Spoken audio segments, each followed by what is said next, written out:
a Toga problem. Yeah. Toga's in charge tonight instead of Molly. You're going to have to start all over, Alex. Sorry. Hi, everybody. Am I coming through now? Yeah. Okay. Where am I? I'll go here. Hi, everybody. Barbara Harris is going to be joining us this afternoon. I hope you all had a very good new moon weekend. We had nice weather here in Southern California out in the desert, and I managed to grab about 3 or 4 objects. So I was real happy with that. I should be sharing my screen right now, and you can see that we've got Barbara Harris tonight. She's going to tell us how to observe variable stars and do the kinds of things that scientists might do to find out the life of a star and how it works. And with the DSLR, with common ordinary stuff that we all have.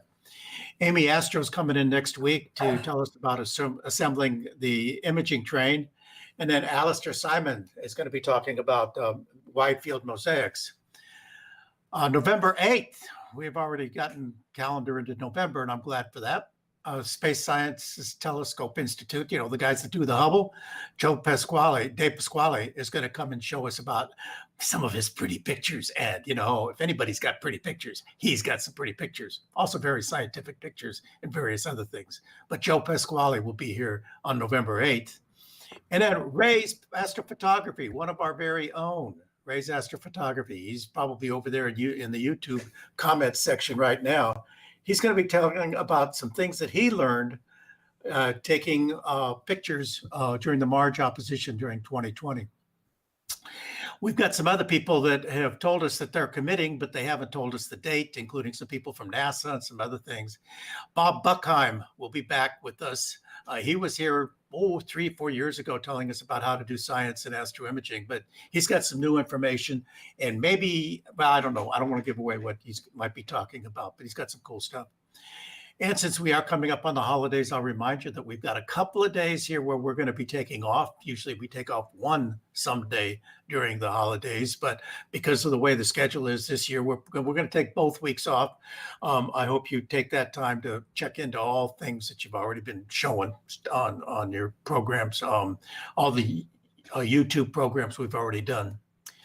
Also, because we take all high holy days off, the Super Bowl Sunday, we won't have a show. So if there is a Super Bowl on February 7th, we won't be here.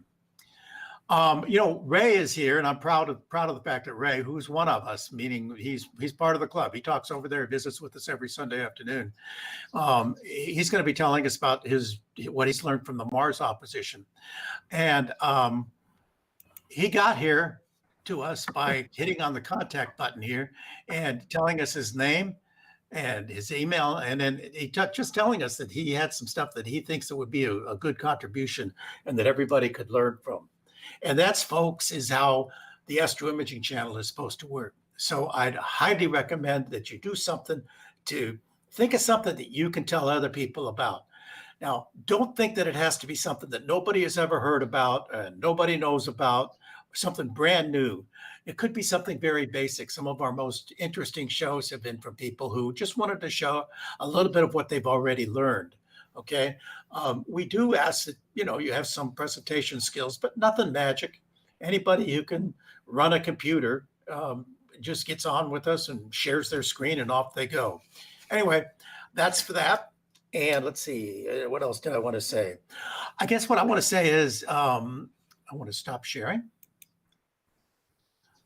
I guess what I want to say next is that Barbara is going to tell us about DSLR. Barbara, are you about ready to take over? Yes, I am. Okay, start your sharing and get on with it. Okay. Thank you.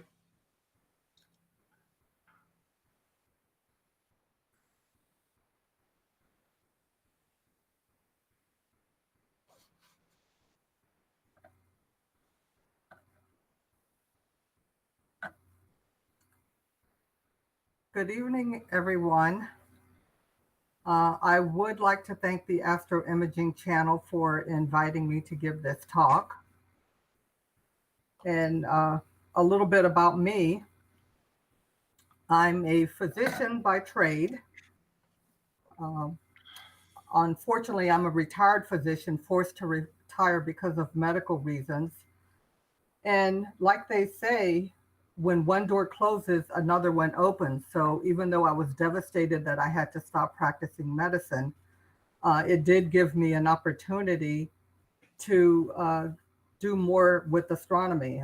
I had been into astronomy since high school, got more active after I finished medical school and residency, and a little bit more active in private practice. And then once I had to retire, I had a whole new career almost in astronomy. So it's bittersweet having to give up my practice, but it did give me an opportunity to dedicate more time to astronomy, which I love. Many amateur astronomers do contribute to science. Variable star astronomy is one of the easiest way to get into contributing to science. The AAVSO is a good resource for starting variable star observing. And not only is it a good resource for education, but it also is a clearinghouse for information that you collect, the data that you collect on variable stars. And the AAVSO then shares that information through its database through professional astronomers. And it also allows other people besides professional astronomers to use the data. Educators or anyone can basically download data on a particular star. So the data is there and is available easily. I'd like to give a shout out to my friend Richard Wright, who did a timely blog post on his astrophotography blog on Sky and Telescope, talking about doing science with your astrophotography. So my photometry experience dates back about 21 years. I started doing CCD photometry about 21 years ago. And photometry is simply measuring the brightness of an object and converting that brightness into a magnitude. I started to do DSLR photometry in 2015 when a bright nova in Sagittarius showed up. This was pretty exciting because we rarely get novas this bright. It got as bright as 4th magnitude. And I wanted to follow it because it was so unusual to get a star, a nova this bright. Unfortunately, with the setup I had, a big 16-inch telescope for my observatory, in my observatory, and a CCD back illuminated camera was a very sensitive camera. So getting a 4th magnitude star saturates very easily. So I couldn't easily get data with my big telescope. So this is when I started to become interested in variable star photometry using my DSLR. So with this nova, I started collecting data with my Canon 40D and an 18 to 55 millimeter kit lens and a tripod. Because it was so bright, I really didn't need long exposures. So I was able to just collect my data on a tripod. And this image is a light curve of the nova starting in early 2015, where it did become as bright as 4th magnitude. And this light curve follows it through almost the end of the year through November. And right now it's still out there. It's given the name of a variable star, V5668 Sagittarius. And it's now between 13th and 14th magnitude. So now I do monitor it with the CCD camera. This is one of my first, it's not the first image, but an early image of Sagittarius and the nova right here. This is taken with the Canon 40D and my 18 to 55 millimeter kit lens at a focal length of 28 millimeters. And this is a 30-second exposure at an f-stop of 5.6. So 45 by 30 degree sky here. And like I said, here's the nova right here, and I measured the magnitude in the green filter of the DSLR at 4.865 at that time. So there are lots of variable stars out there, and variable stars are classified usually as an intrinsic variable, meaning that there's something going on inside the star itself that's causing it to vary in brightness, or an extrinsic variable, meaning that there's something going on outside of the star that causes it to change in brightness. One of my favorite groups of variables that I like to observe are pulsating type variables, and I like eclipsing binaries and cataclysmic variables. One type of variable that's not shown here in the extrinsic category are transiting exoplanets. There are lots of transiting exoplanets out there, and many of them are within the reach of amateur equipment. When I have a night to observe, my primary observation goal is to look for alert notices. Alert notices are notices that are put out by the AAVSO. And it basically is a notice saying that there's something very interesting going on and we need observations right away. It might be a professional astronomer that has time on the Hubble that may be doing some observations, and they would like to supplement those observations with ground-based observations.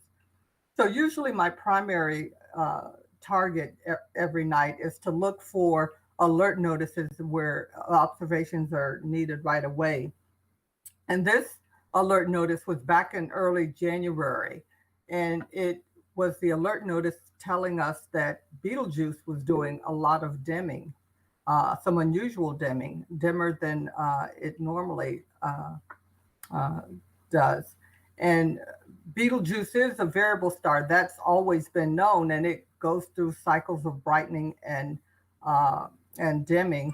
But what happened back in the early part of 2020 is that Betelgeuse started to dim and became dimmer than it had actually been noticed before. And this was a great target for amateurs, not just digitally, but visual. AAVSO has a big history of visual observers, and a star like Betelgeuse is actually a great target for visual observers, but it's one also for a good target for DSLR monitoring. And I had monitored Betelgeuse irregularly before, but the beginning of the year during this unusual dimming, I was able to monitor it with my DSLR and contribute several observations to its mystery. So if you want to get started in DSLR photometry, most of you already have the equipment, a DSLR camera. The second thing you should do is go to the AAVSO and download a PDF manual of the DSLR observing manual. And it's about a 50 or 60 page manual, and basically can take you through the steps of how you obtain, analyze, and submit DSLR photometry observations to the AAVSO. So like I said, most of you do have a camera already. If you don't have a camera, a DSLR camera is needed, but it doesn't have to be anything fancy, as basic as you can get. Fortunately, most of the DSLRs nowadays are 14-bit cameras. And what you don't want, and why you don't need anything fancy, is that a lot of the functions that can be turned on in the DSLR, like long exposure noise reduction or in-camera dark corrections, you don't want these on for photometry. So you basically kind of want everything off, no bells or whistles, to do DSLR photometry.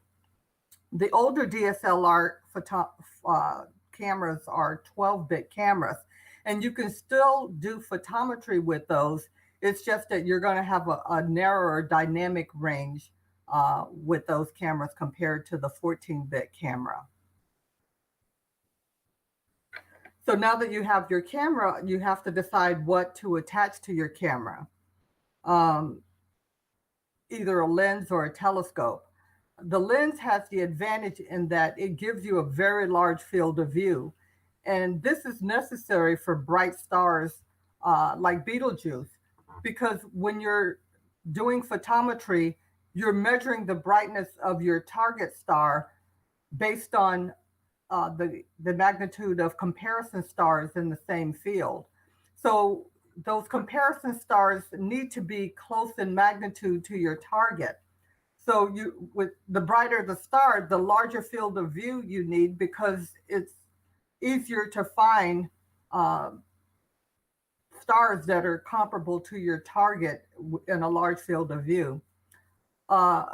If you're going to use a lens, ideally a fixed lens lens is best, but you can use a variable focus lens also. Like I started out with the 18 to 55 millimeter lens. You can use those, but if you are going to use those, you have to be careful that when you take your image, you have to leave the focus and the focal length at the same point to do your flat field imaging that we'll talk about later. The advantage of having a telescope is that the telescope goes fainter. You can observe fainter magnitudes with the telescope. The unfortunate part of a telescope is that it gives you a smaller field of view. So if you're having targets that are very bright, you may have a field of view where you don't have any target stars, any comparison stars in the image to measure your target.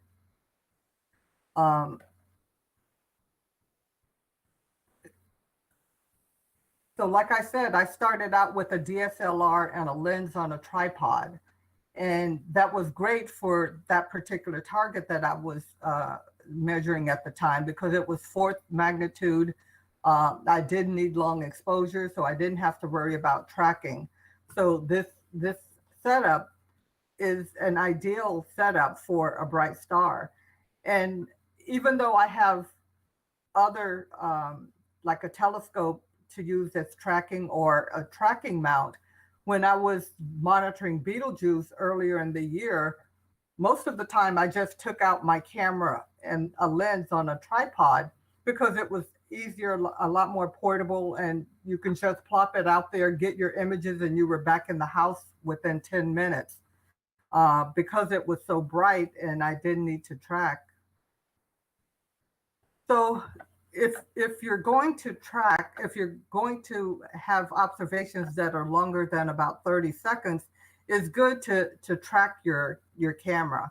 Right now, this is my main setup. It's a Sky Tracker Pro with a Canon 70D, an 85 millimeter lens. I sometimes use this setup, which is an Ioptron Smart Star Series A. It's a little mount that can be used either in alt-az or equatorial mode.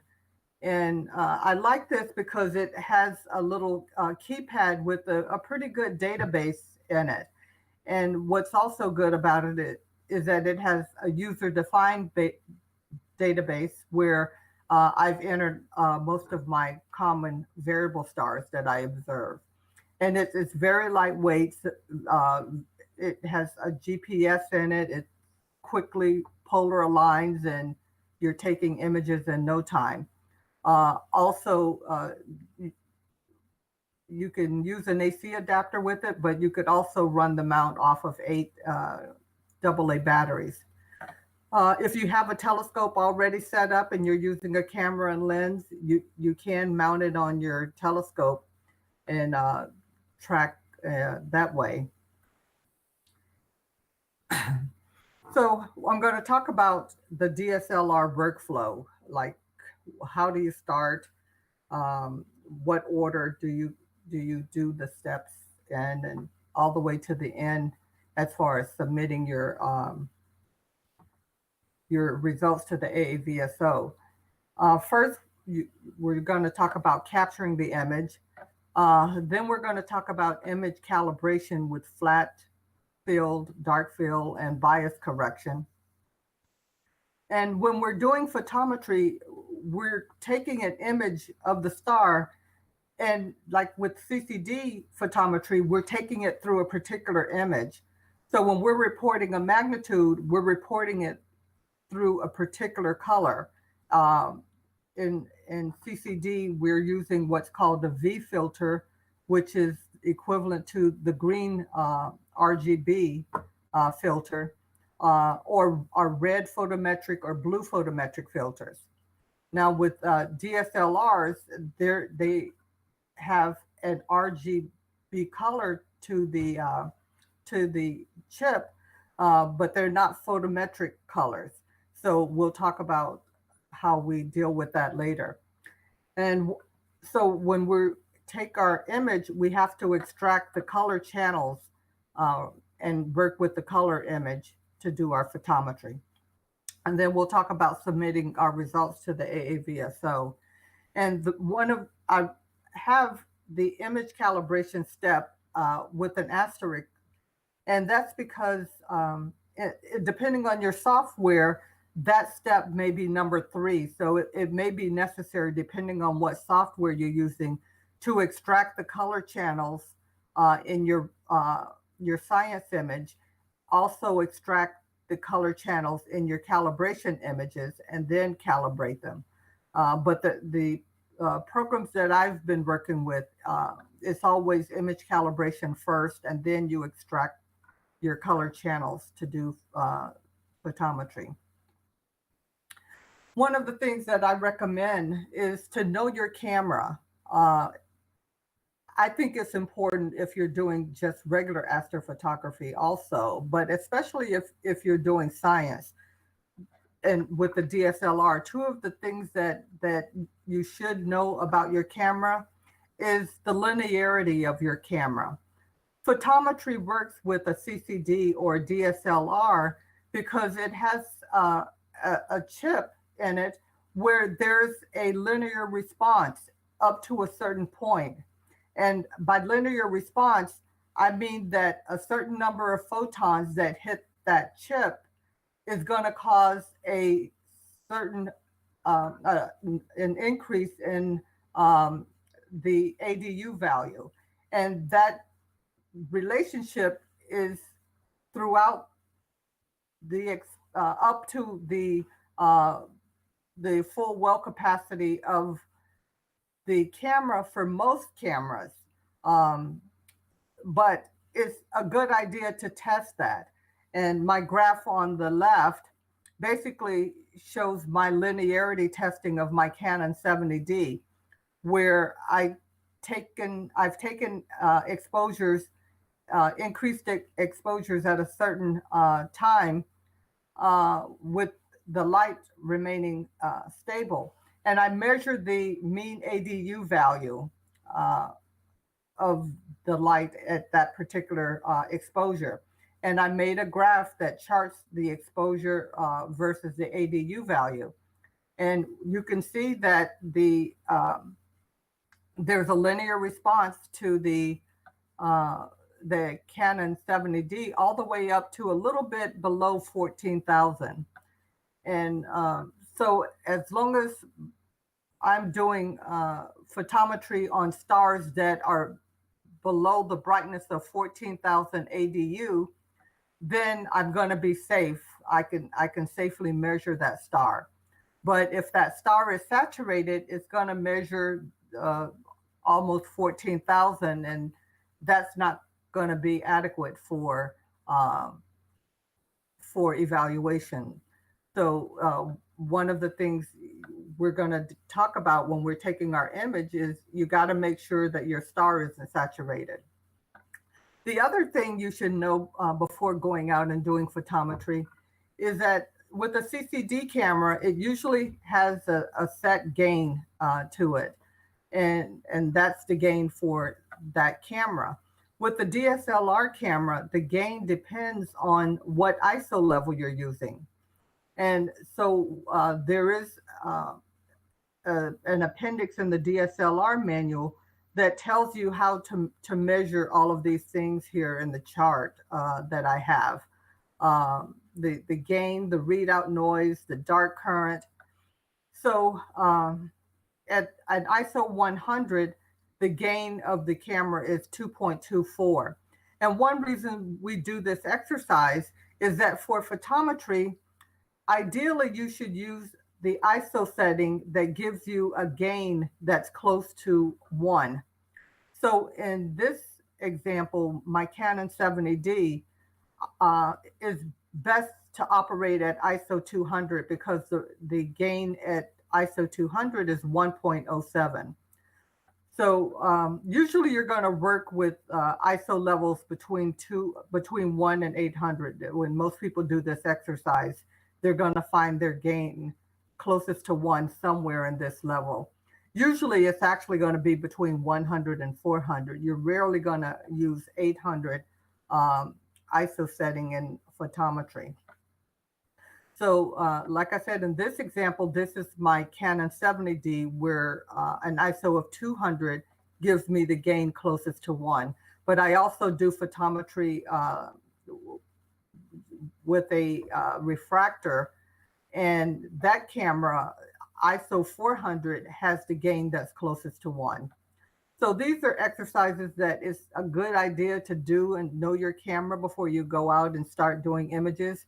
And both of these, this graph and this table, both of these can be found in the DSLR manual, how to do these in the appendix. I think this the ISO settings are Appendix A, and the linearity graph, I think, is Appendix E in the DSLR manual. So when you go out and acquire your image, one of the other things that you need to make sure of with your camera is that it can take a raw format image. JPEGs are not adequate formats for DSLR photometry. So when you take your images, they must be in a raw format. The other thing that's contrary to most of you astro imagers out there is we don't want perfect focus with DSLR photometry. And I'll explain in a little bit, but most astrophotographers, the first thing they do is make sure that they have perfect focus. DSLR photometry, we actually don't want perfect focus. We actually want to defocus the star so that it's spread out over several pixels. The ISO we talked about, you're going to select an ISO that's between 100 and 800, and preferably an ISO level that's closest to a gain of 1. You're going to set the f-stop on the camera. Remember, the smaller the f-stop, the wider the open the aperture is. You don't have to worry about it with a telescope, but with a lens, you want to set the f-stop usually wide open because it's going to give you the most light. Now that can be an exception for a bright star like Betelgeuse. Like my images of Betelgeuse, I had an f-stop of f5.6 to get a 10-second exposure. And at 10 seconds, I still was almost saturated. So if you're working on a target as bright as Betelgeuse and you find that a short exposure is still saturating your star, then ideally you can go lower, but I try not to get exposures shorter than 10 to 15 seconds, and I'll explain later. So if you're 10 seconds and you're still saturating the star that you're interested in, you could go up on your f-stop, and that will hopefully prevent your star from saturating. And if you're going to go up on f-stop, you don't want to go above f7. The other way, the other thing that you could try is to lower your ISO level. Like I said, my ideal ISO level for my Canon 70D is ISO 200. But if I go to ISO 100 with the same exposure, then my star may not be saturated. So here's an example of a perfectly focused image. This image is of Delta Cephei, one of my favorite variables that I follow. It's called Barbara? Yes. Barbara, before we go on, can I, we did have one question over in related to the camera. Is your camera astro modified in any way, changing the filters or anything, or is it just a stock 70D? It's just a stock 70D. Okay. And if your camera is modified, you can still do DSLR with that. Okay. Thank you. But mine is not actually modified. And while we have you interrupted here, were there any other questions, Eric, that were? Well, there were a couple of very nice comments in your presentation, but the other thing, actually, a comment that Alex made, which I have to relate to the group if they haven't read it already. No, we have to. That astrophotographers are really good at defocusing stars, if not by intent, by accident. Okay. Well, that's good, because we need to defocus, and we don't want to defocus too much, but there is a range of defocus, and you can measure that amount of defocus. So, like I said, just before we jump back, when you defocus, of course, then if you defocus too much, you're going to get a ring with a hole in it. So, is there some guidance on defocusing, or is it just by eye? Yes, I'll get to that. And okay. Yeah, because there is a range that you want to defocus. Because also, if you're defocusing too much, and you're working on a variable that's in a very crowded field, then your target star image is going to start to bleed over into other stars, and it's going to be difficult to do photometry on that. Okay. Any other questions yet, or I can go back? No, we're good. Go ahead. Okay, so this is an image of Delta Cephei right here. It's a common variable star in Cepheid, in this constellation Cepheus, and I monitor it on a pretty regular basis. And usually, even though we want to defocus, one thing that I do is I take a pretty close to good focus image of my field, one, so that I can kind of tell if I'm pointing correctly and my variable is in the field, and the stars that I want to use as comparison stars are in the field. And what we do to find out if we have the correct amount of focus is we measure what's called the full width half max of the star. You see it here as FWHM. And I use Maxim DL for everything. So in my observatory, I use it for capture, I use it for image calibration, and I use it for photometry also. We'll talk a little bit more about other software programs, but all of my imaging is going to be related to Maxim DL. And most of these you should be able to do in other software programs also. So your software needs to be able to measure the full width half max of the star.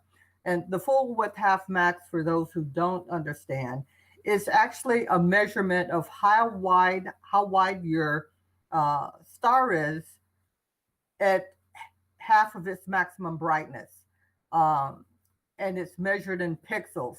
You could also measure in arc seconds also, like in this example in Maxim. If I click on this box, it'll read the width in arc seconds also. So it would have to know the pixel scale of your image to display it in arc seconds.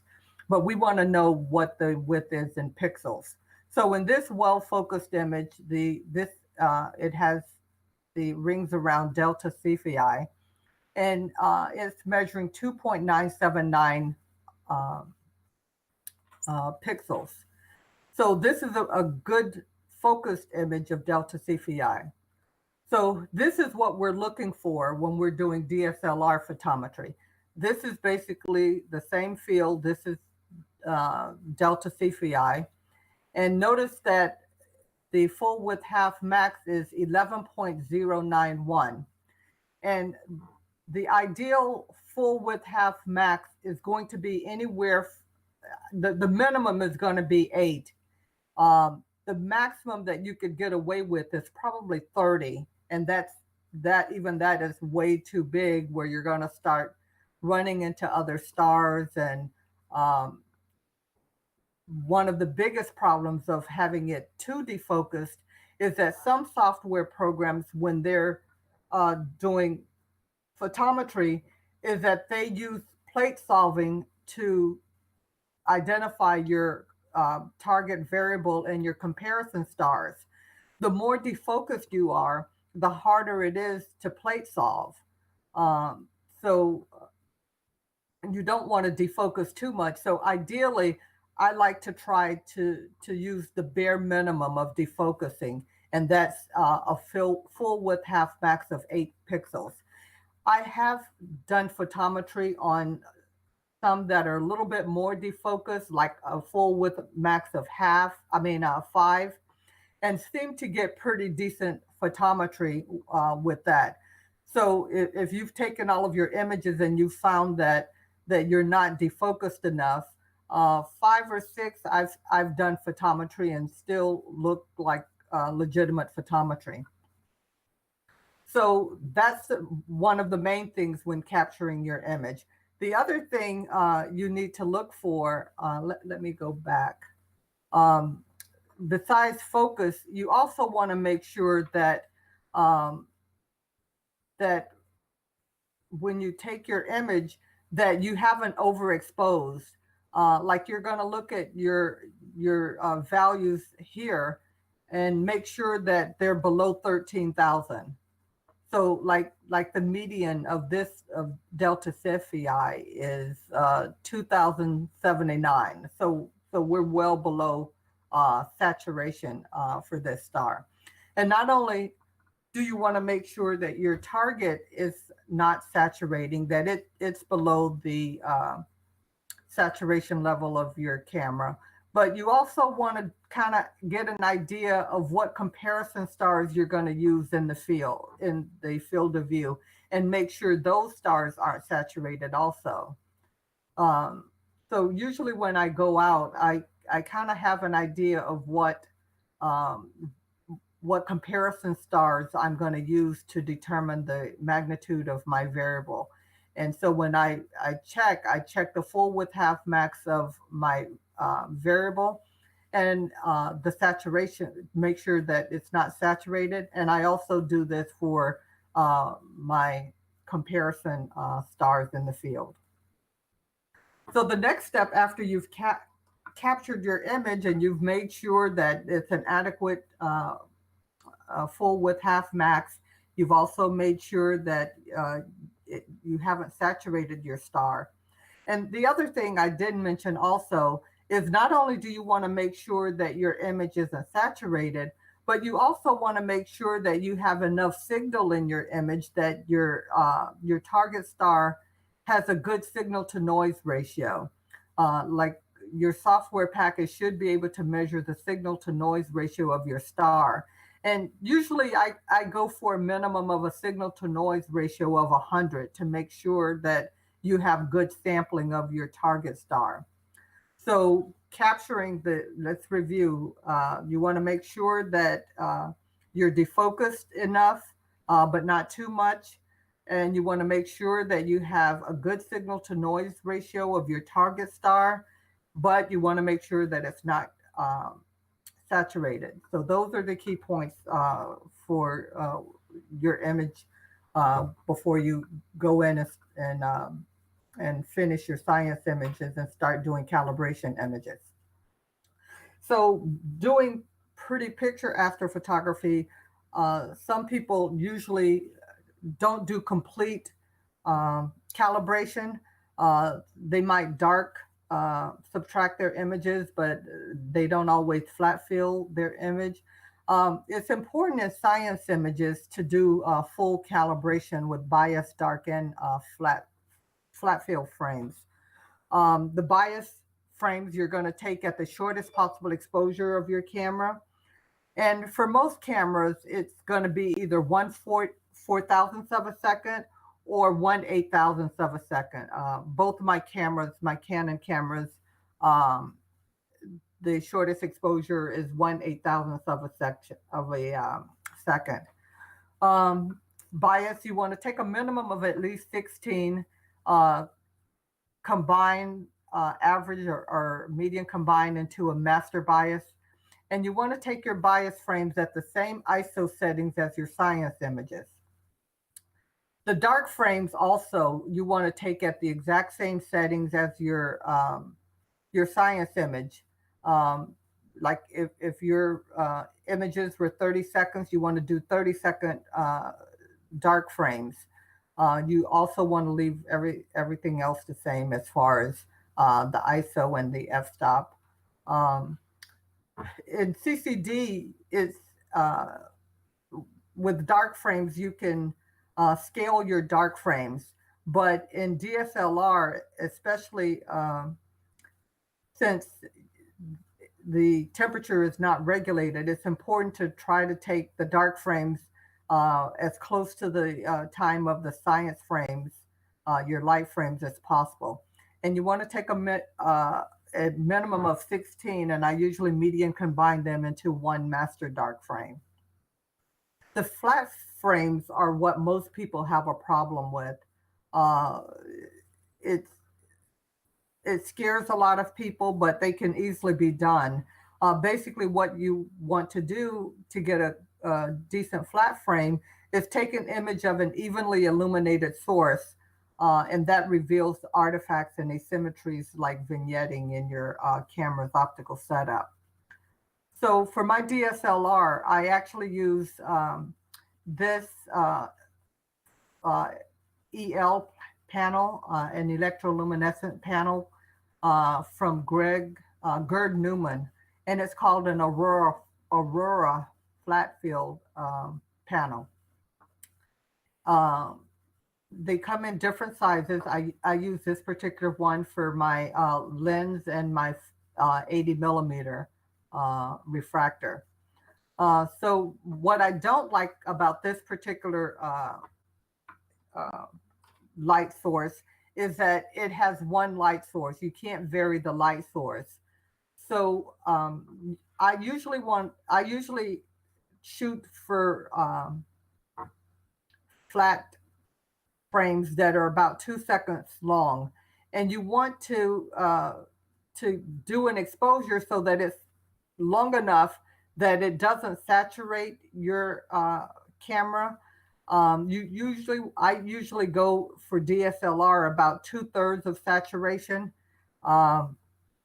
And the way I adjust my light to get that particular level of saturation is I have a white cloth that I put over my lens, and I fold it several times to vary the amount of light getting through to get the correct amount of ADU level that I need.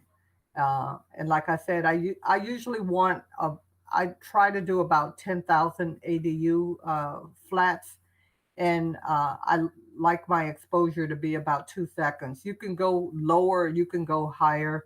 The important thing is to get your saturation at about 2/3. And what's important for the flat field is that focus, that f-stop, that ISO, they all have to be done at the same settings as you did your light images. and they don't necessarily have to be at the same temperature. So that's why I take my camera off and I do my flats in the house. And usually you want at least about 16 frames to make a master flat frame. So- Barbara, can I ask you Uh-huh. a question? Sure. I was thinking about the defocusing. Now you're using Maxim to look at your full width half max, but if you use something like Focus Max, then you're probably going to have like an asymmetric cross section of your star where it goes up. You maybe have two humps in it, even though you'll have a full width half max. Can you deal with that ultimately when you take your Well- exposures, or do you have to have a nice Gaussian curve? Ideally, it's nice to have a nice Gaussian curve. But what I do with Maxim, I lost my train of thought. Oh, sorry. Oh, when I'm taking images using my DSLR with my 80 millimeter refractor, I do an autofocus, and with autofocus I get what the correct focus is, and then I basically I can kind of just back off like 100 or so, and that like I can get an idea of how much I need to back off of ideal focus.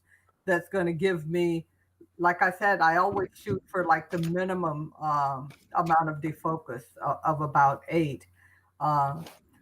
So it's not going to be a perfect Gaussian curve, but it's going to be close enough. And it actually doesn't matter a whole lot when you're measuring your star for photometry. Like people they get upset about having trail stars in their pretty picture images, but it's okay to have a little bit of trailing in your DSLR images, because you can just, when you're measuring the star for photometry, there's an aperture ring that you put around the stars. So if there's a little trailing, you can just increase your aperture ring for measuring. So that was really my question. Does it make any difference in your ultimate measurement?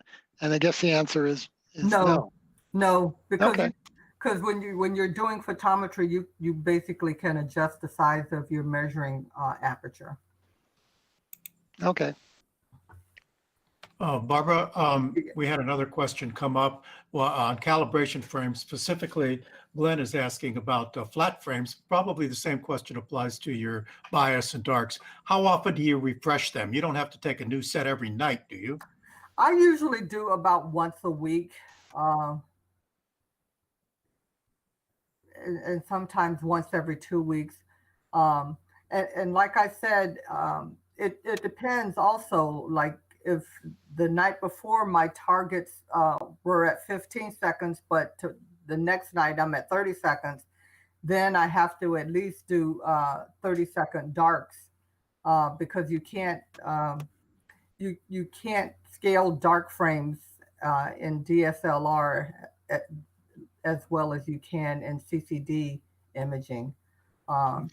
So if my And the temperature might have changed too. The temperature might have changed. right, yeah, because the DSLR has an unregulated temperature compared to a DSLR.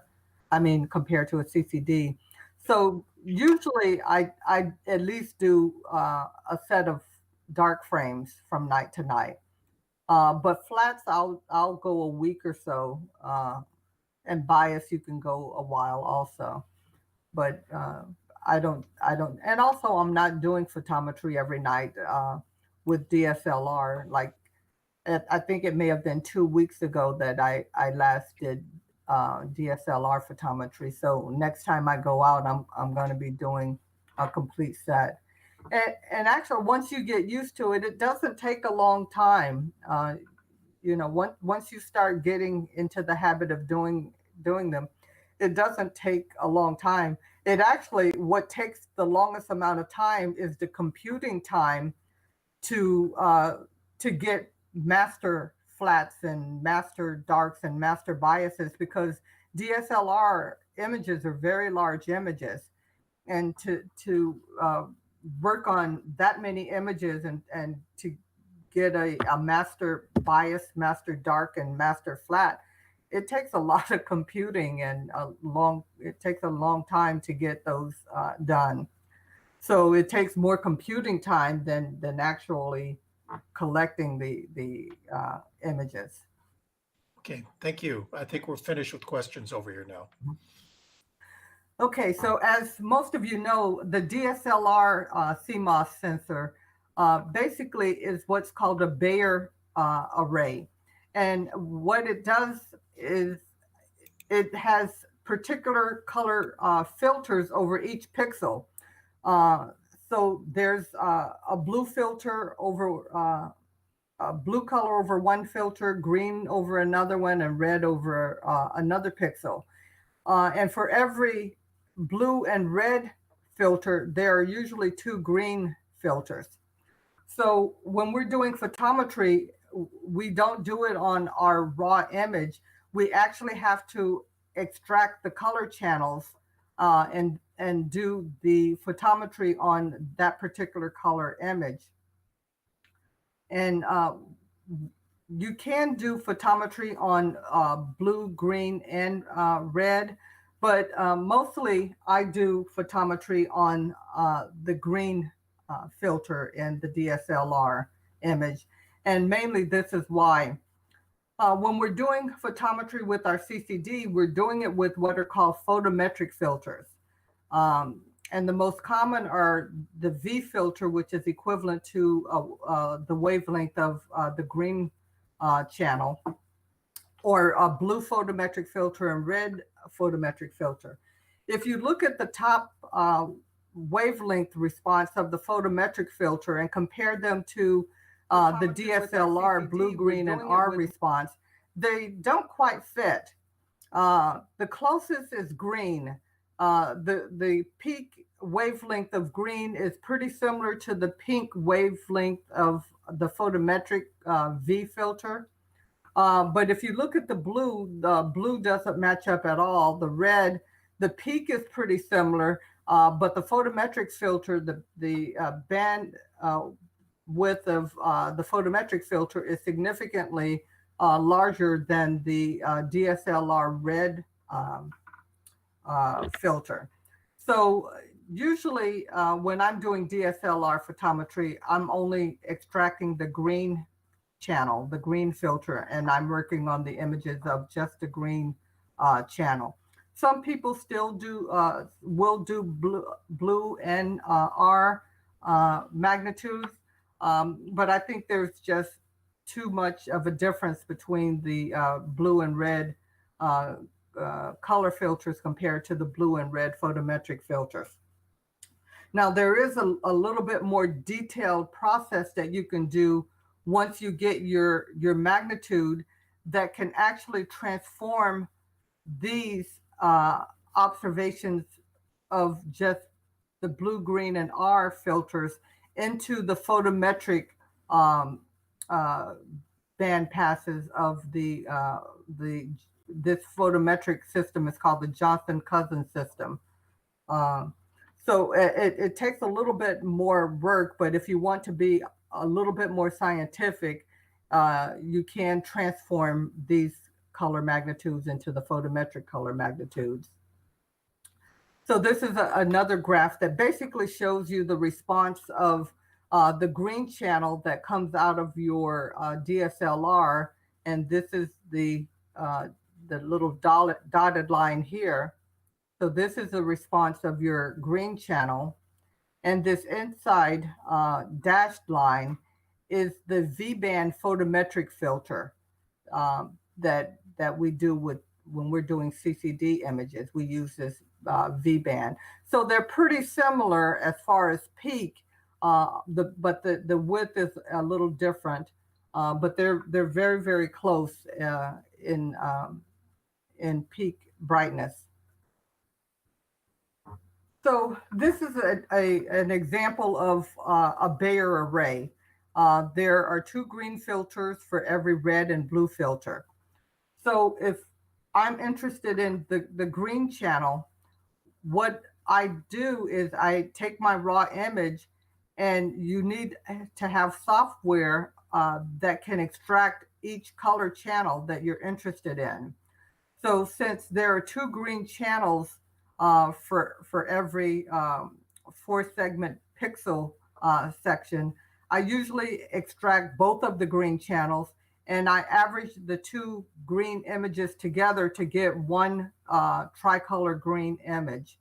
Now, when you do this, when you extract these separate channels, the resulting image is going to be half the resolution of the original image.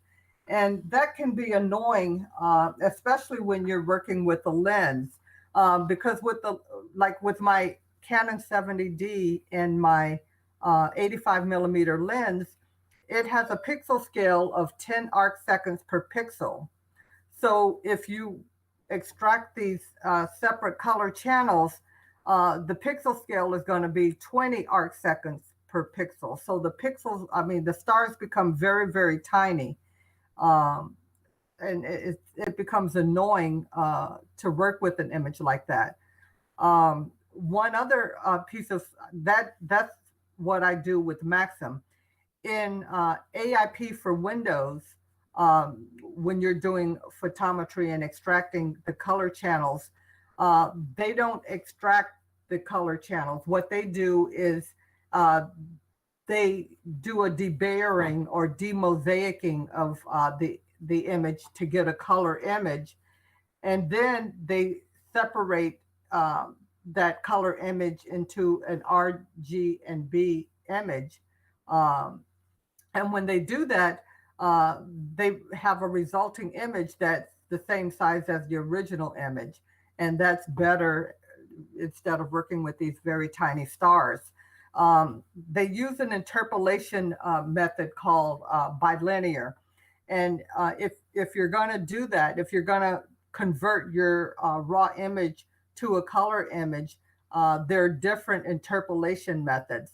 And the DSLR manual recommends that if you do that, that bilinear interpolation is the best method for photometry if you're going to go that route.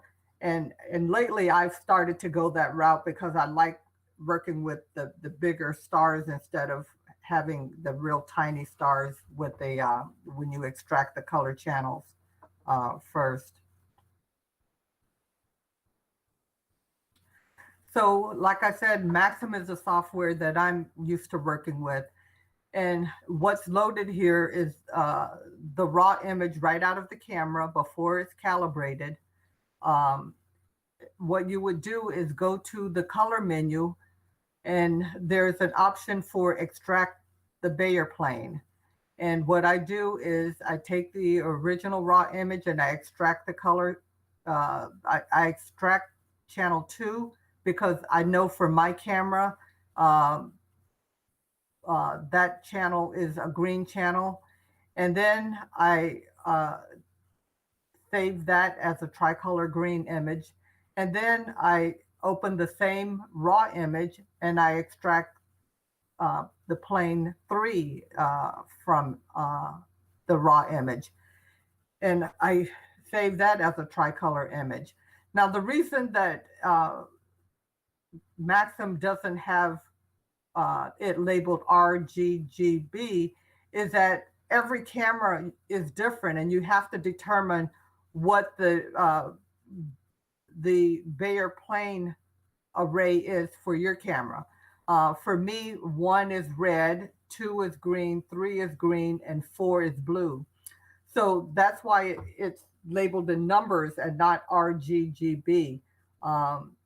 So in some, you may find that in your camera, it's different, that it might be GRBG or some other combination.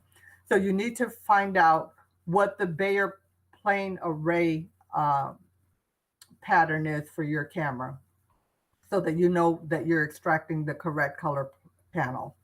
So after I've extracted these two green channels and I've saved those two images, I average the images together so that I get one tricolor green image to work with. And then once I've gotten those tricolor green images, those images are calibrated before I do photometry on them. So in my example of Delta Cephei, when we're ready to do photometry, we have to find comparison stars. You can't just go to a planetarium program and see what stars are around Delta Cephei and look at those magnitudes and say, oh, I'll use this star as a comparison stars. For every variable star, there is a set of stars around that variable star that have been checked out and selected as comparison stars. And they've been confirmed as making sure that they themselves are not variable. They use a certain color of the star. They want to make sure that the star isn't too red or too blue. So someone has gone for every variable star and selected comparison stars around that particular star that can be used for comparison to determine the magnitude of your variable. So you can get these charts from AAVSO. You basically go to the AAVSO website, and on the front page, on the right, you'll see a box that says pick a star, and you type the name of the star in, and it gives you a list of options for what you want to do with that star. And there's an option that says create a finder chart. And when you get to the finder chart page, you put in the name of the star, you put in how big of a field of view you want, you put in the limiting magnitude. Like for this example, Delta Cephei usually varies between 3.49 and 4.36. And I usually try to keep my my comparison stars within 2 or 3 mags of what my target is going to be. So I'm never going to go over 7th magnitude looking for a comparison star. So I might say 7th or 8th magnitude is my limiting magnitude.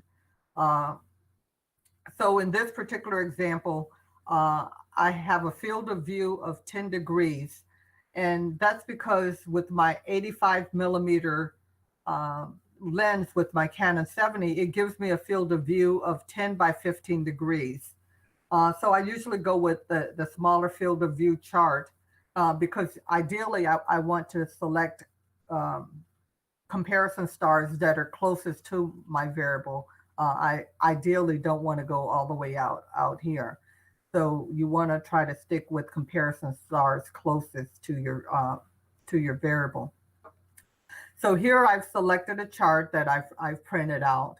And so a lot of times I'll make sure that I do this before I even go out and image my star so that I can get an idea of what comparison stars are around my variable and get an idea of which ones I'm going to use for comparison. That way I make sure that they're in the field. I make sure that they're not saturated and that they have a decent signal to noise ratio. So once you've selected your chart, also at the top of this chart on the DSLR web page, it'll ask if you want to see what's called a photometry table. And you'll see at the bottom of the chart, please use the photometry table for CCD observations. So basically for any digital observations, you want to use the photometry table. And what that does is that it's giving you the magnitude out to 1,000th of a mag of these stars. Like this example here where it says 64, That's actually 6.4 magnitude for that particular star. They don't put the decimal point in because it might get confused for a star. So all of these numbers are magnitudes. This star is 5.3 magnitude. This star is 5.0. This is Epsilon Cepheus, and that's 4.2 magnitude. That one's 5.2. Like these three are comparisons that I commonly use for Delta Cephei. So these magnitudes you can see, and this is the finder chart. The middle of the chart is your variable Delta Cephei, and these are some of the variables, the comparison stars you can select. So you can go, like I said, 4.2, this star here is one that I commonly use. You can go over to the photometry table that you've also printed out and find that this is the name of that 4.2 star. AUID stands for AAVSO Unique Identifier. And it's labeled as 4.2. And these are the different magnitudes. In B magnitude, it's 4.470. In V magnitude, which is the green that I'm interested in, the magnitude is 4.190. B minus V tells you the color index or the color of the star. And then they also give you a red magnitude. So you have the magnitudes of all the comparison stars in all the different colors. So like I said, I'm usually only working with the green magnitude. So I'm going to be using the V magnitude of my comparison stars. So once you've gone to AAVSO and you've created a finder chart and you have a list of all the comparison stars in your image, then you take your image and compare it to the AAVSO. And especially with a very wide image of like 10 by 15 degrees, it can be very overwhelming trying to pick out your star. So a lot of times I upload my image to astrometry.net so that I can get an idea of where things are in my image and where my variable is. I've cropped this section of the star I'm interested in, but it basically gives you an outline of the constellation. It gives you other deep sky items in the field. But basically, I'm interested in Delta Cephei. Actually, Delta is over here. That's Gamma. So this is my target star. So sometimes I'll upload to astrometry.net just so that big image I could easily pick out what my variable is. And so if I compare it to the chart that I've downloaded from AAVSO, this is Delta Cephei in the middle on the chart. This is it in my image. This bright star here is Zeta Cephei. This star here, the 4.2 star, is Epsilon Cephei. So I can compare my image to my finder chart here. And then I want to start to do photometry. Like I said, I use Maxim DL to do my photometry. These are other software packages that can do photometry. Iris and MuniWin are free packages. I'm not familiar with MuniWin at all, but Iris I have worked with a little bit. It has a little bit of a steep learning curve, but once you get the hang of it, it's actually a very powerful program. And one of my other favorites that's also free is this program called LESV Photometry. And unfortunately, you have to calibrate your image and extract the color channel in another program. But once you have that color calibrated image, you can do your photometry and LESV Photometry. And it's a great program. The program itself is free, but it does require a full license of Pinpoint to work with it, because it identifies all of its target and comparison stars by plate solving the image. And VPhoto is an online photometry program that is on that you can do through AAVSO. I believe you have to be a member to use it. You also have to calibrate and extract your color channel before uploading the image to VPhoto for it to do photometry.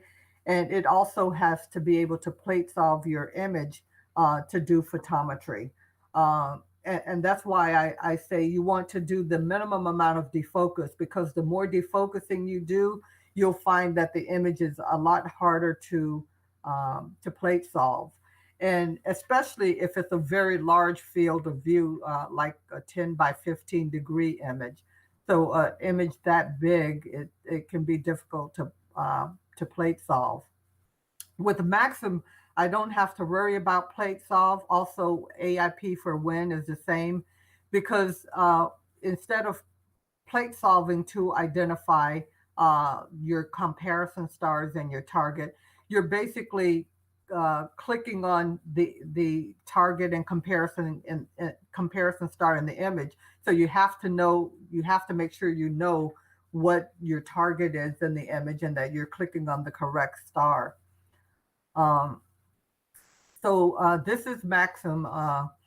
To get to the photometry module, you go to the Analyze menu and select Photometry, and it gives you this photometry box where you go to the first tab and you hit Select, and you go and select your images that you're doing photometry on. Usually I do a minimum of 3 images, because I usually do photometry on the star from 3 different images.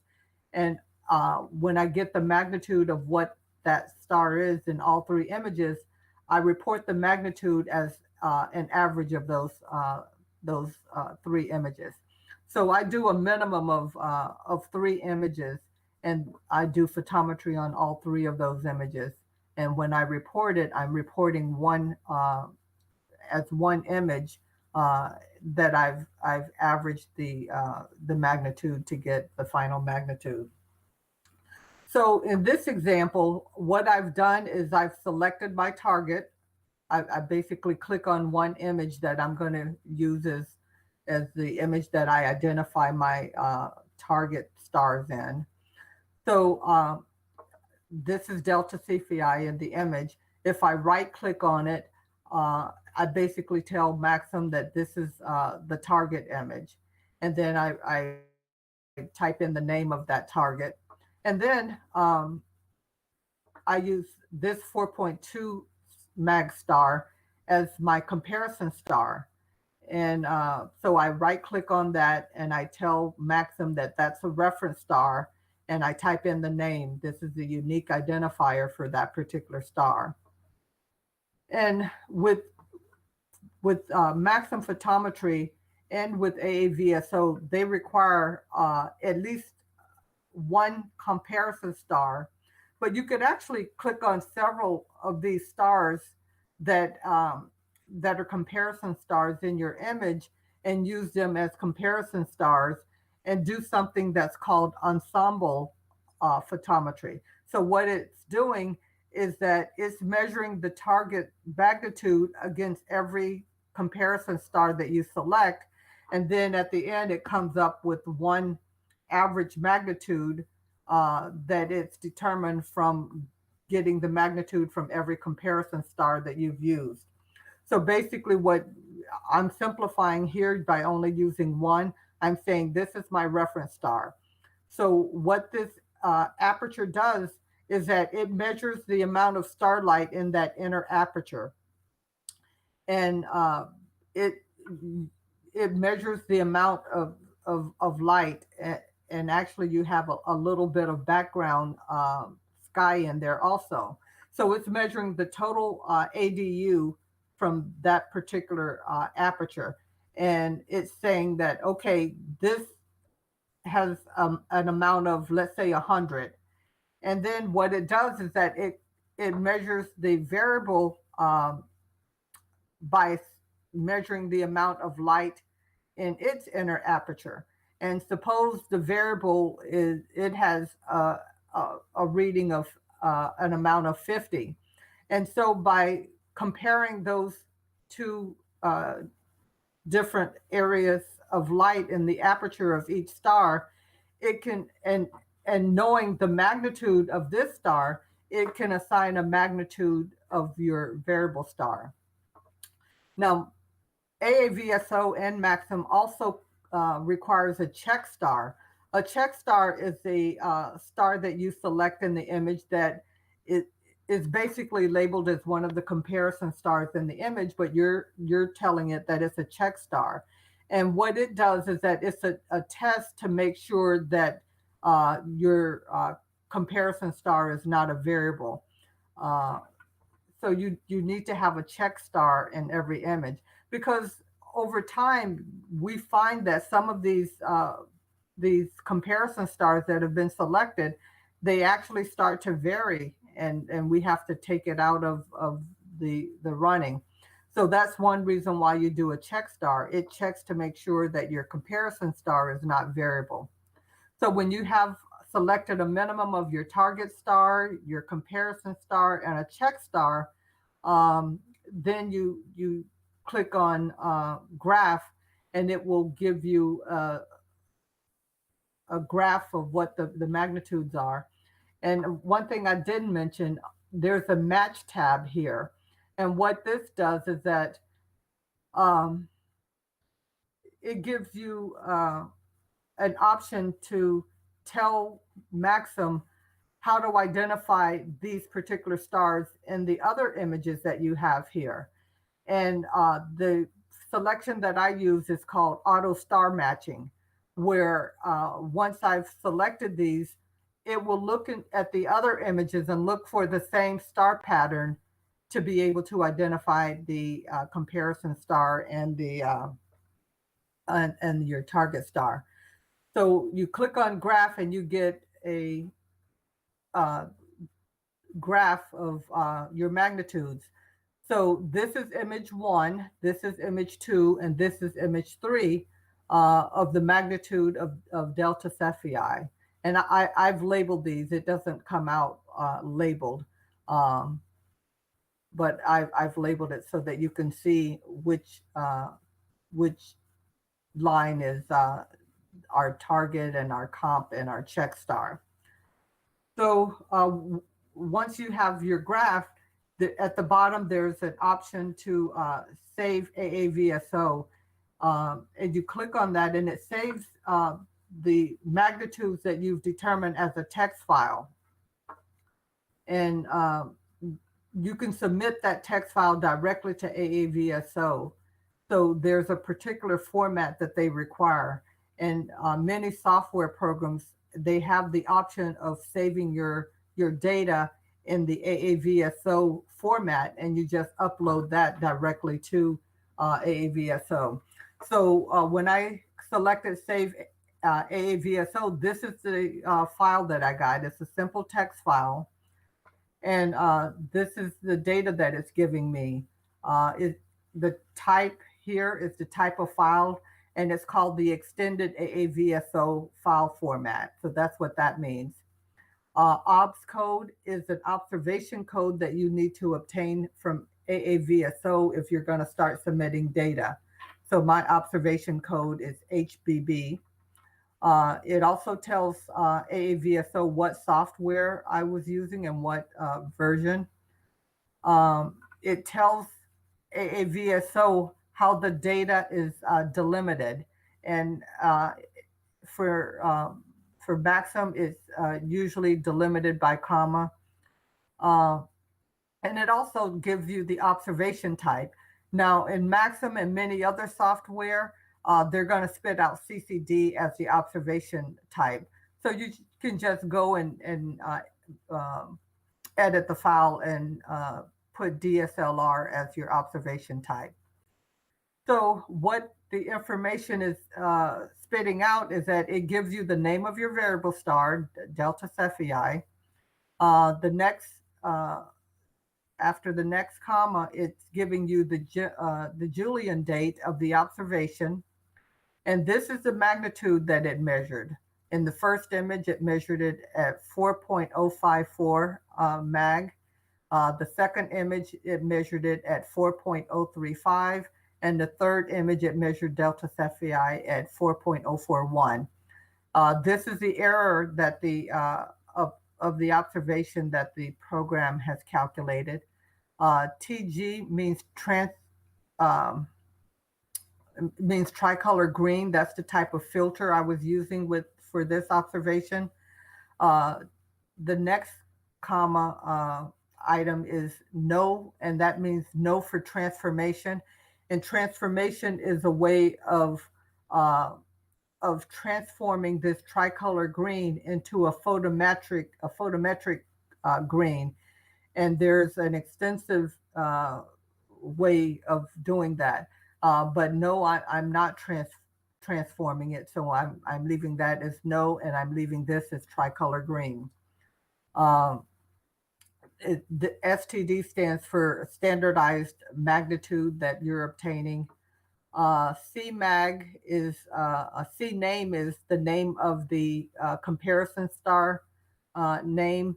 CMAG is the magnitude of the comparison star, and you're going to say, wait, it's not 17.468 mag, and these are what's called instrumental magnitudes that the program uses for the comparison star and the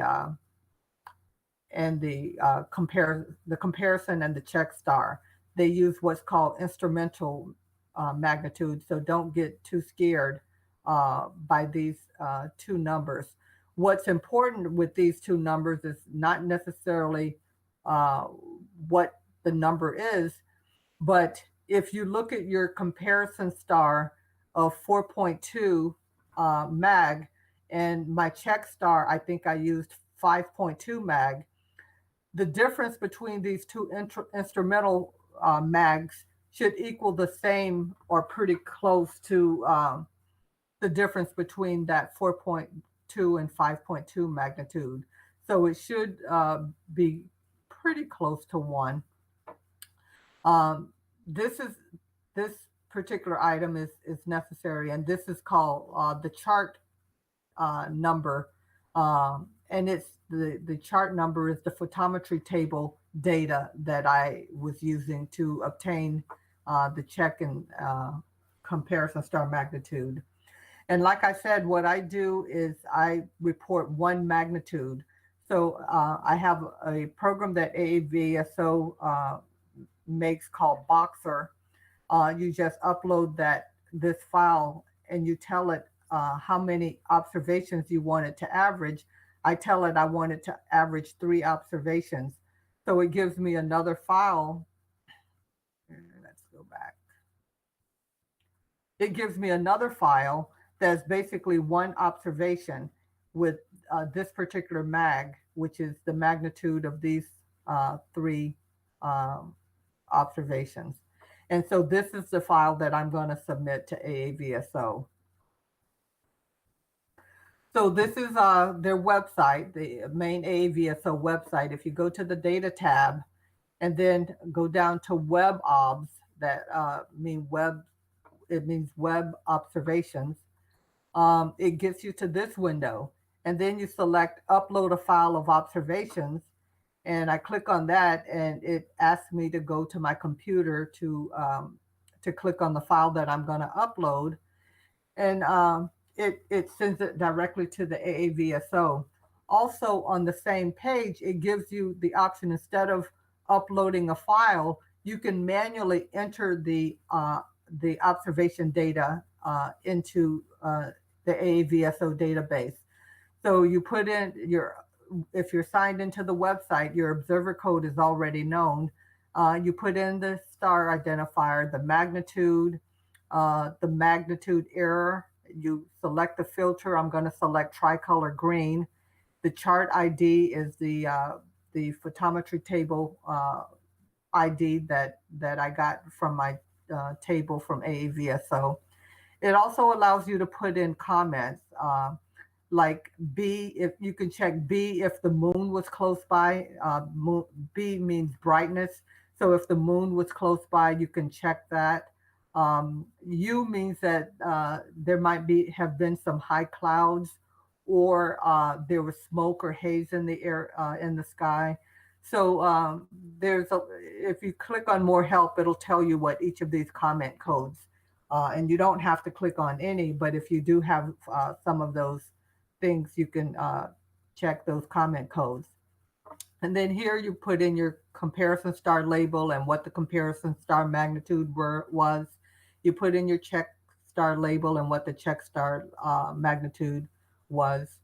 If you know it, you can put in your air mask. And also if I were submitting observations in the green, blue, and red filter, I would put a group number here, like group number 1, so that all of those observations from the same raw image are grouped together as one group, that they can look at those as around the same time. And then click on submit your observations, and it gets submitted to AAVSO. Like I said, most people who do DSLR, they usually will submit their observations as a tricolor green or tricolor blue or tricolor red. There is something called transformation that you can go a little bit further, but it does require a lot more work. It's called transformation. And what you're doing is you're transforming those color magnitudes that you got from your DSLR to that Johnson-Cousin photometric system that I talked about earlier. And what you do is you determine what are called transforming coefficients for your setup, for your camera and lens, or your camera and telescope. And you use those coefficients to apply to your magnitude, and it converts that magnitude. Like if I were wanting to convert that tricolor green to a V magnitude, I would obtain transformation coefficients and apply those coefficients to my magnitude, and it gives me a different magnitude. And you'll find that it's only very slightly different in tricolor green to your when you compare the transform magnitude to your tricolor green magnitude. So if you're going to transform, you need to do something where you actually take an image of what's called a standard field. And there are a few standard fields around the sky. One of the most common is M67 in Cancer. And what you do is you take an image of M67, and there are several standard stars labeled in that. And it tells you what the magnitude of these stars are. So basically you measure those particular standard stars in your image, and AAVSO has a program where it can tell you what your transformation coefficients are. This particular image is actually one from my CCD camera and my 16-inch scope, because even with photometric filters in your CCD system, they're still slightly off because everybody's filters may be different, their telescopes may be different. So just because you have a photometric V filter doesn't mean that you're going to get the same magnitude as someone else using a photometric green filter. So you can actually transform your CCD magnitudes also. So this particular image is when I have taken an image of M67 with my CCD camera. I haven't done this yet for my DSLR camera. Another way that you can transform your DSLR images, I know this Excel chart looks pretty busy, so don't concentrate on it. But basically there's an Excel spreadsheet that you can get through the AAVSO if you want to transform your DSLR images instead of taking an image of a standard cluster. what you would have to do is to use at least 6 or 7 comparison stars in the image, and it basically will transform your magnitude. So instead of tricolor green, it transforms into a V magnitude. And this is an example of one that I transformed. It's a variable star called X Persei. And when I transformed it, it gave me a magnitude of 6.692. And the untransformed tricolor green magnitude was 6.65. So it's not a huge difference, only like 40 millimag difference. And that's one of the reasons I don't go through all the trouble of transforming my tricolor green. If I were going to do tricolor blue or tricolor red, then I would want to transform those images into the photometric system. But for tricolor green, it's very, very close to the blue that it's not going to be a significant difference and not worth the trouble. The other thing I'd like to stress is that when you're doing scientific work, is always document.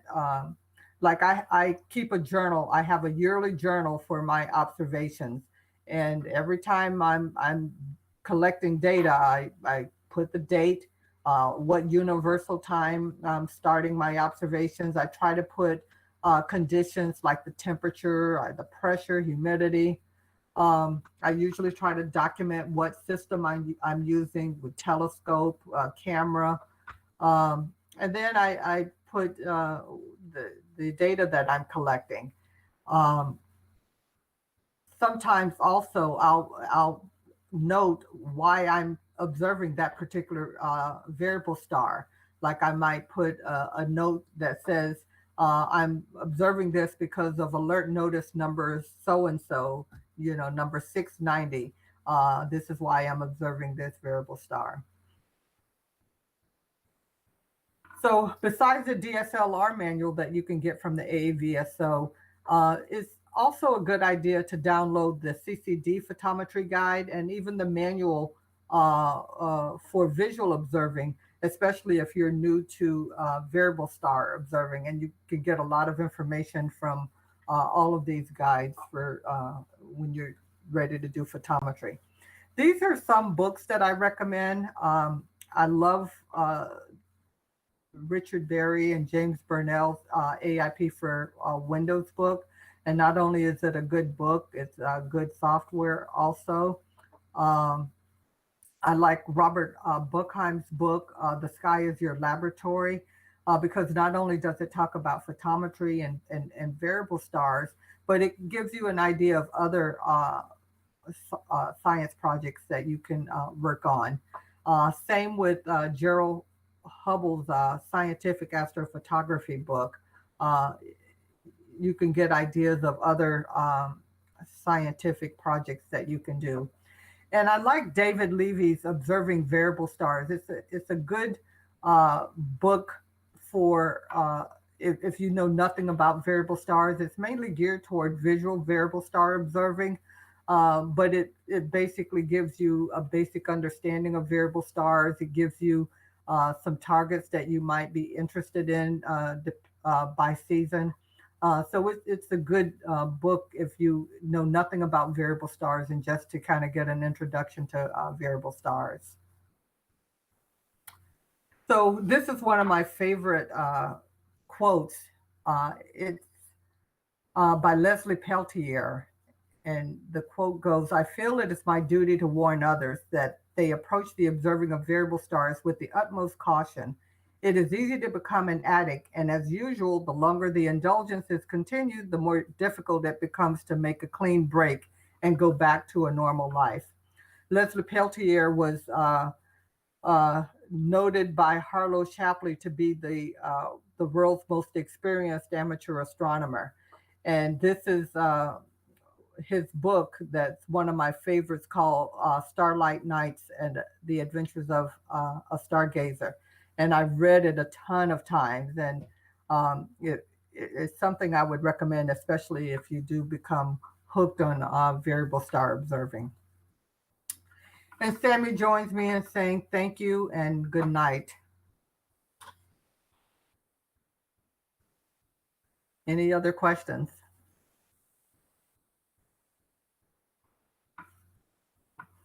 We're just turning on our mics. Yeah, Oh. we go. I thought maybe I just gave like the last You, my lecture you just to gave a myself. long lecture to Myself. cyberspace. Could you stop sharing your screen? There we go. Oh, great. Thank you. Okay, Barbara, we did have some more questions. Eric, you want to start with the questions, sir?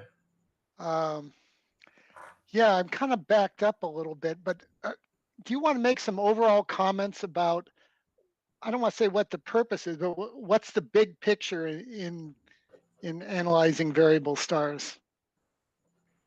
Well, it kind of depends on what star you're analyzing. Like there are a lot of new observers to AAVSO that have gotten interested in doing exoplanet observing. And like I said, there are a lot of targets out there that are amenable to amateur telescopes and amateur equipment. And some people say, well, if the exoplanet's already been discovered, then why do you need to continue to observe the star? One is that if there's a transiting exoplanet, they usually know what time that particular star is going to fade due to the exoplanet passing in front of it. So you kind of start observing around that time, and it's determined that at 10:30 p.m. Eastern time, that star should dim because the exoplanet is passing in front of it. And you start taking data and you find that, well, you determine that it dimmed at 10:45, like 15 minutes later than expected. When there's a discrepancy between the observed time and the calculated time, that can be significant data. That can say that there might be another exoplanet in that system or something else going on. So nothing is written in stone. There's always something new that you can get from observing variable stars. Like I love eclipsing binaries. And for the same reason, it's like, well, I know that this particular star is going to go into eclipse at 11:30 p.m. So I start observing an hour or two beforehand and about an hour or two afterwards. And I collect data like every minute or two on that star. And when I'm finished with all of that data, I measure the magnitude in every image over 3 or 4 hours. And I plot that data with what's called the light curve, where I plot the brightness over time. And it'll show me when the eclipse occurred. And if that eclipse is different, it might not be a 2-star system that's eclipsing. It might be a 3rd star in the system, or it might be an exoplanet around one of those stars that's eclipsing. So variable stars, even though most of them, we know why they're varying, there are always surprises. And sometimes we know that they're varying, but sometimes we don't know the mechanism. And so we collect the data, and there are astrophysicists out there that use that data to determine what's going on out there. How about anticipating or watching supernova? There are some people that do watch galaxies for supernova, but for most people in the AAVSO, once there is a supernova, we do photometry of supernova to monitor the brightness of that supernova once it's been determined. So how quickly, once a supernova, a new one appears, how quickly the message has to get out pretty quick in order for AAVSO to... You can go to, there's an astronomical telegram service where you could you could go and monitor telegrams for new supernova. And also, a lot of times AAVSO will put on its front page that there's a new supernova. Once it's detected, the AAVSO has what's called a chart team, where they map where the supernova is, and they determine comparison stars around that galaxy that you can use for determining the magnitude of that supernova. So a lot of times they get on it pretty quick, and if they don't, like there have been times where I saw the announcement for the supernova. I've been taking images of it and following the brightness, but AAVSO doesn't have a chart for that field of view around that supernova. So you can send an email to the chart team and say, hey, there's a supernova in this particular galaxy. I need some comparison stars, so that I can do photometry. And the field of view I'm interested in is this. And within usually a day or two, they'll make a chart for you. Hey, can you tell us where you're located? I saw your chart, so you must have a lot of clear days in order to do your observing. I actually live, and I think I didn't mention that when I first started. I live in Central Florida, just northeast of Orlando. And my husband and I have a 200-acre cattle ranch. And so it's relatively dark, and we're happy here. But yeah, we live northeast of Orlando, kind of close to the Atlantic Ocean. We live kind of in between Daytona Beach and Orlando. So it's a good place to make observations? Yes. And I've been mentoring some people for DSLR photometry. And there's a friend of mine, Andy Howell, who had just started back. He's been an AAVSO member for years, but he was tired of dragging equipment away to dark skies. And so he basically got a setup so that he can start doing DSLR photometry from his backyard. And so if you can pretty much identify the star, you can do photometry. You don't need to be in a dark site. So if you can identify your target, you can do photometry.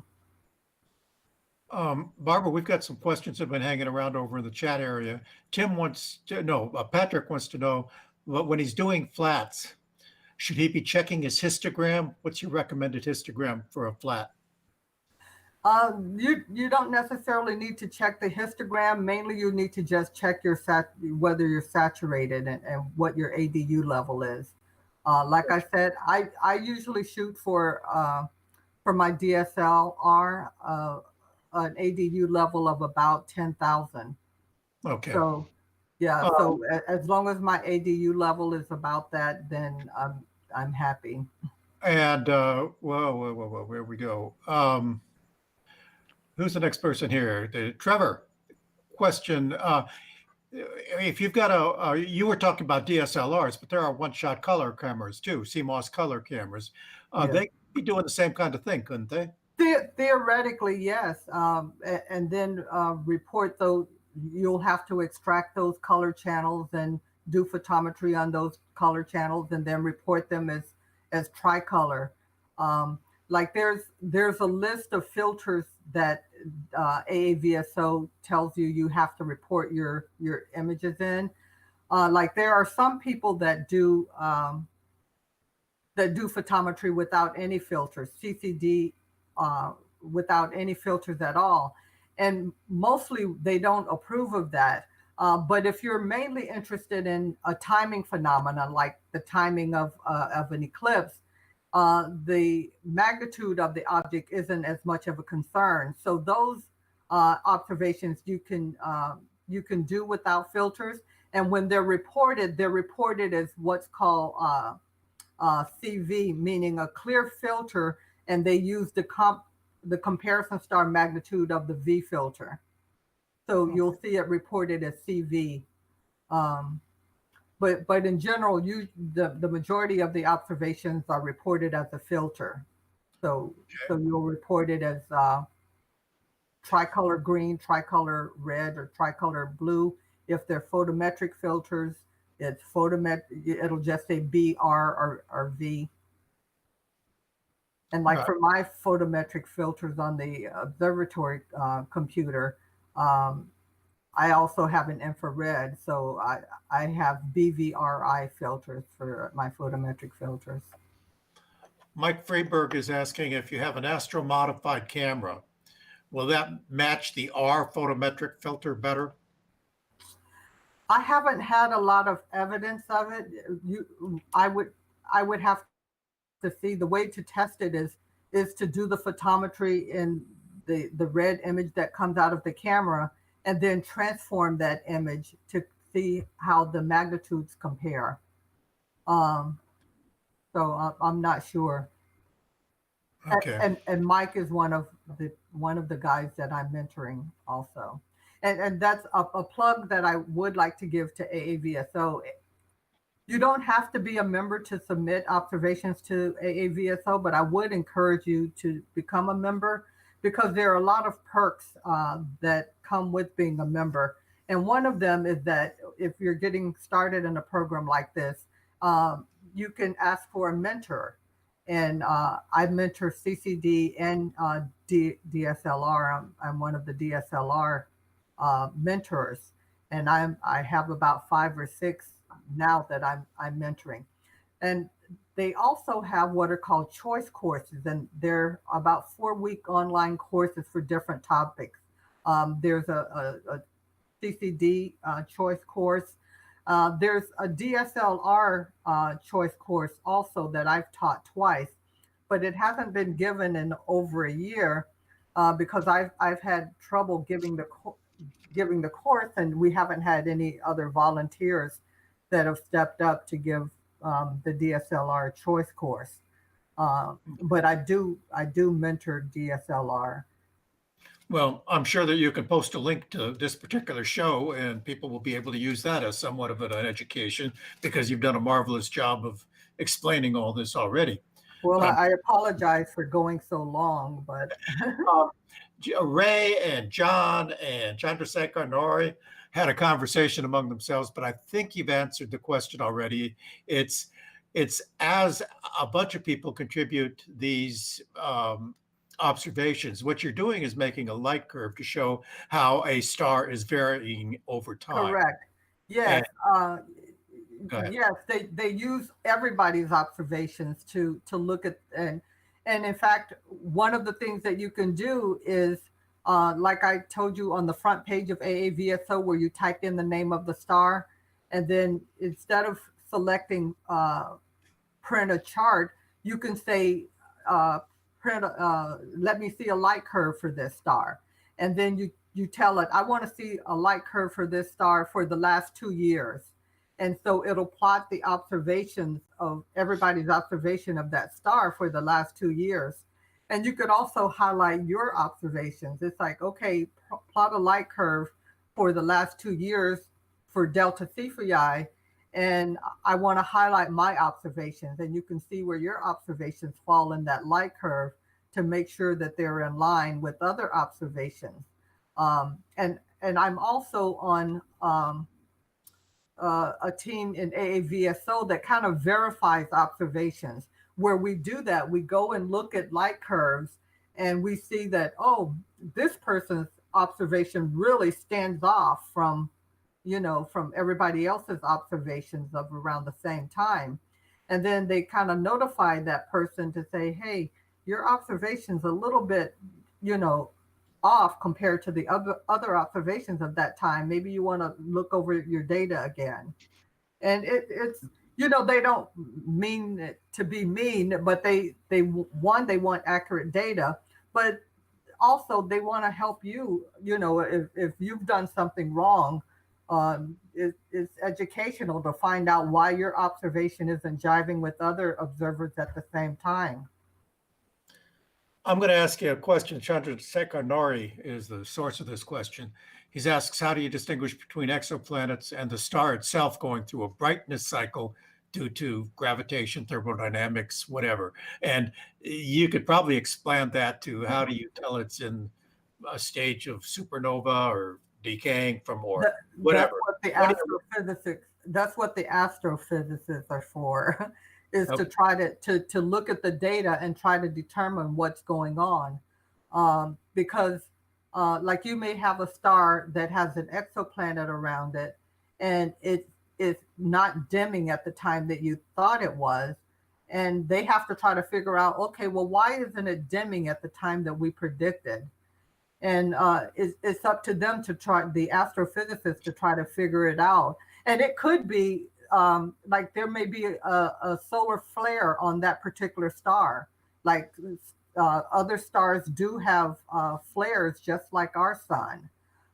There could be sunspots on that particular star that's causing it to dim at a particular time.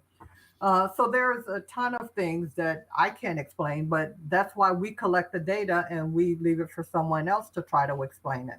So the people in AAVSO are the foot soldiers, just gathering the observations and delivering them to the people that boil them down to whatever they might Yeah, be. and one other thing I'd like to stress, people think, well, because I'm an amateur, my data can't mean much. But there are lots of professional astronomers out there that may be interested in particular stars, and they don't have the time on professional telescopes to collect data, the data that they need for that particular star. You know, they're relying on all the observations that they can get on that star from amateurs like us. And for me, I do a lot of photometry. All of my astrophotography is basically photometry. And even though I'm a physician, I have more publications in astronomy than I have in medicine, because I collect so much data on a particular star, and sometimes I will pair with a particular professional that will email me and say, hey, I noticed that you've been monitoring this particular star. Can I get more data on it?